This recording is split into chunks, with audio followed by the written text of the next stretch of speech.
So, what am I up to tonight?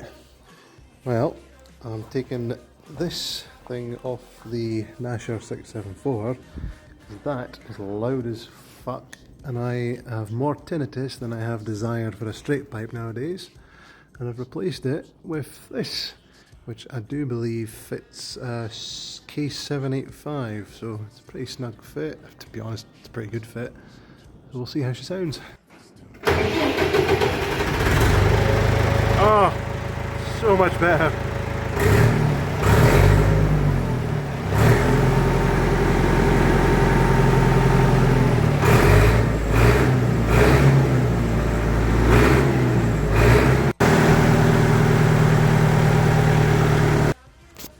Yeah, that's 100% better. Looks pretty smart too, if I dare say so myself.